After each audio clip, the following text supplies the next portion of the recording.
Hello दोस्तों, मैंने आपसे कुछ प्रॉमिस किया था और मैंने बदले में भी आपसे कुछ मांगा था, बट मैं अपना प्रॉमिस पूरा कर रहा हूँ, बट आप लोग नहीं कर रहे हो। अब चलो मैं आपको बता देता हूँ आप क्या पूरा नहीं कर रहे हो। क्योंकि मैंने आपको बोला मैं आपको वीडियो दूंगा, मैं आपको कंटेंट दूंगा, लेकिन आपने क्या किया, आपने उस पर कमेंट नहीं किया, आपने उस पर बताया नहीं आपको मजा आया नहीं आया, आपने उस पर मेरा जो प्रोत्साहन है थोड़ी ज्यादा हिंदी होगी, लेकिन मैंने बोला था ना आपको मेरा साहस बढ़ाना है, आपको आपने मेरे को बल देना है, बल बहुत सारा बल देना है आपने मेरे को। बट आपने क्या किया, आपने 40-50 कमेंट किए और खत्म। यार व्यूज है 600, आप कमेंट कर रहे हो 50, ऐसे कैसे काम चल सकता है। लेकिन चलो जैसा मैंने आपको प्रॉमिस किया, मैं एक वापस ट्रैक पे आता हूँ।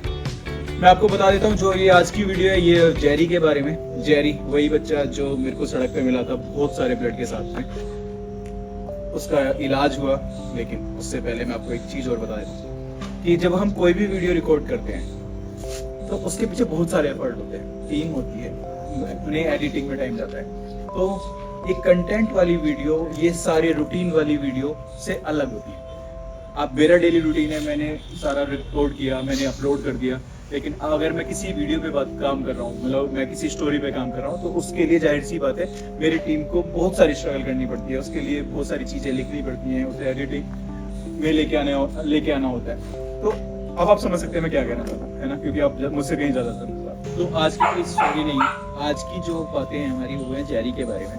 आपको याद है ना जेरी, वो बच्चा जिसको बहुत सारा ब्लड, उसकी फैमिली ने उसे मना कर दिया था। उसकी फैमिली ने सीधा सीधा मेरे को बोला कि तुम्हें जहाँ फेंकनी है फेंक दो, मर जाए हमसे कोई फर्क नहीं पड़ता, हमारे लिए बेकार है, तुम ले जाओ, है ना। तो मैं उसी बच्चे को बात कर रहा हूँ। आज से 2 महीने पहले जब मैं किसी काम से निकला हुआ था, तो मुझे रास्ते में नजर आया कि एक बच्चे को बहुत सारा ब्लड गिर रहा है। उस दिन मेरे पास में 2 चीजें थी, या तो मैं अपना काम करने निकलता या फिर मैं उस बच्चे को उठा के हॉस्पिटल लेके जाता या बाकी की सारी चीजें करता। अब मेरे लिए वो काम भी इतना जरूरी था कि अगर मैं वो नहीं करूंगा तो उस दिन के बाद शायद वो फिर नहीं होगा, क्योंकि मेरा कोई वेट कर रहा था, वो गवर्नमेंट से रिलेटेड कुछ काम था, मेरे को पेपर समझ। दूसरी तरफ मुझे दिख रहा था कि जो मुझे नवाब ने सिखाया है, अब मेरी जगह होते तो आप क्या करते।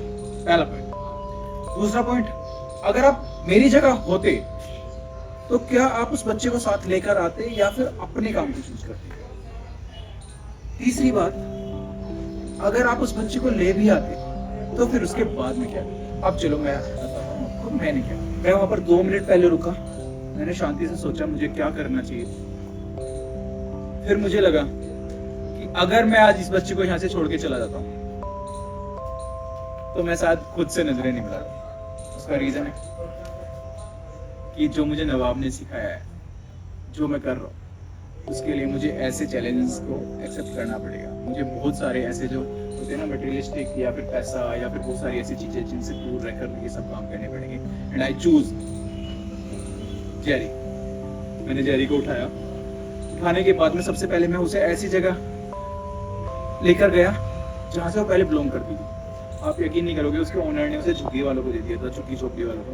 और वो झुग्गी वाली झोपड़ी वाले बच्चे पूछो मत किस हालत में थे, है ना। मुझे लगता था कि जेरी तो क्या, वहाँ पर वो लोग भी सर्वाइव नहीं कर सकते। फिर उन्होंने मेरे को बताया कि 4 महीने पहले हमारे मालिक ने ये बच्चा हमें दे दिया था। मालिक के घर पहुंचा तब मैंने देखा कि मालिक इतना शानदार घर लेके बैठा हुआ है, वाला जो वीडियो में नहीं दिखा सकता ओरिजिनल। डिसाइड की हमारी तरफ से तो भैया इसका हो गया।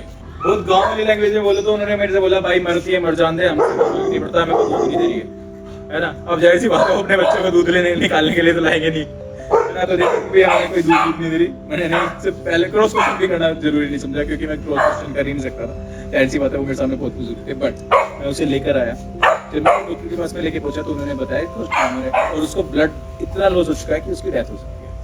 फिर हमने डॉक्टर को बोला कि सर हमें क्या करना चाहिए, तो डॉक्टर ने हमें सजेस्ट किया आप सबसे पहले तो ना इसके जो सारे टेस्ट हैं वो कराओ, फिर उसको देखते हैं ब्लड की नीड होती है या नहीं होती, तो बाकी पहले मेडिसिन देते हैं जिनसे इसको थोड़ा रिलैक्स मिले, जिससे ये थोड़ा स्टेबल हो सके। फिर हम उसे लेके आए, हमने उसे ला के रखा। हम यकीन करना कि एक दिन में 2 बार डॉक्टर के पास में लेके गए। 1 महीने में उसे 30 की जगह 50 बार हॉस्पिटल लेके गए होंगे, यानी कि किसी दिन 2 बार, किसी दिन 1 बार, किसी दिन 2 बार, किसी दिन 1 बार। अब वो बच्ची आपके सामने थी कि मतलब हंसती खेलती बाकी सारे बच्चों के साथ में खेल रही है, यहाँ पे बहुत कुछ थे, लेकिन हम उसे हमेशा अपने साथ में नहीं रख सकते। इसीलिए हमने उसके लिए एक फैमिली चूज की, और वो फैमिली ऐसी जिनके पास में ऑलरेडी एक बच्चा था, उसका नाम है प्लूटो। जब प्लूटो के मम्मा ने उसे देखा तो सुसाइड किए तो जेरी है ना।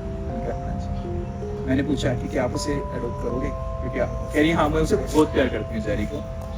फिर वो जेरी को अपने साथ में लेके गई। अभी हमें वो डेली अपडेट देती है, लेकिन मैं इसलिए सोशल मीडिया पर कहीं इसकी अपडेट नहीं दे रहा, क्योंकि मैं पहले एक बार चाहता था कि पहले मैं देखूं कि क्या वो सच में अच्छे से रह रही है, क्या वो एडजस्ट हो चुकी है। अगर वो एडजस्ट नहीं हुई होगी तो वापस नहीं, बट फाइनली आई फील कि नहीं वो एडजस्ट हो चुकी है। तो मैं आपके सामने मैं बता दूं कि वो अभी प्लूटो की मम्मा के साथ है और वो बहुत खुश है। वो गाड़ियों में ड्राइव पे जा रही है वो अपने नई फैमिली के साथ में, प्लूटो के साथ में। उनका नेक्स्ट प्लान है कि वो कहीं उसे घुमाने लेके जाने वाले हैं। बट अगर मैं बोलूं तो बहुत खुश है। और आज मुझे फील हुआ पा रहा हूं, लेकिन अगर मैं उस दिन ये वीडियो बना पा रहा होता तो मैं रो रहा होता। मेरे को वो वाला दिन याद आ रहा है जब मैं निकल के जा रहा था और मेरे को इतना जरूरी काम था कि अगर मैं वहां नहीं जाता तो नुकसान हो जाता। मतलब मेरे माइंड में एक चीज चल रही थी कि मैं जेरी को उठाऊं या नहीं उठाऊं। और उस दिन मैंने नुकसान झेला था और मैं जेरी के लिए रुका था। मैं जेरी को उठा के लेके आया, उसको कितना ब्लड लगा था, फिर घर लाके छोड़ा। फिर उस दिन मेरा वाला काम हुआ ही नहीं था और आज तक भी नहीं हुआ। लेकिन मेरे को ना इतना सुकून मिल रहा है आज ना कि मैंने एक बच्ची को फिर से एक नई लाइफ दी है। और शायद रोड पे होती तो नहीं होती, but really happy for Jerry, अच्छी जिंदगी है उसको और ये खुशी का आंसू है। क्योंकि जब जेरी गई थी ना उस टाइम पे मेरी आंख में आंसू, मुझे ऐसा लग रहा था मैंने अपने बच्चे को दे रहा हूँ। लेकिन आप भी समझ सकते हैं हम कितने दिन कितने बच्चों को यहाँ पर रख पाएंगे, है ना। बट मैं बहुत समझ के लिए कि इवन मैं अभी भी इमोशनल हो रखा हूँ, मेरी आंखों में अभी भी आंसू। तो थैंक यू सो मच आप सबका इतना प्यार देने के लिए। तो ये थी हमारी जेरी की स्टोरी। अभी हमारी जेरी बहुत खुश है। Thank you so much everyone, love you, take care.